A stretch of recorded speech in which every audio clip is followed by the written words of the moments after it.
If you are trying to launch Roblox Studio and get this type of error message, then in this video I'm going to show you how you can fix this error. So follow step by step process. So first, restart your computer. Sometimes restart can fix the issue. Go ahead and restart your PC. Step 2, run as administrator. Right click on the Roblox Studio icon and then select run as administrator. This gives it the permission it needs to start properly. Step 3, clear temporary files and cache. So press Windows plus R and type this and hit enter. Find the Roblox folder and delete it. And don't worry, this won't remove your games, just temporary cache file will be removed. Step 4, reinstall Roblox Studio.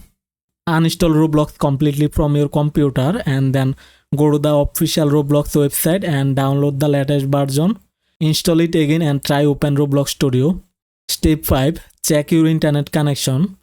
Make sure your internet connection is stable. Roblox Studio needs good connection to stay connected. So these are the steps to fix the issue. Hope that this video helped you out. If you found this video helpful, hit the like button and subscribe this channel. Thanks for watching.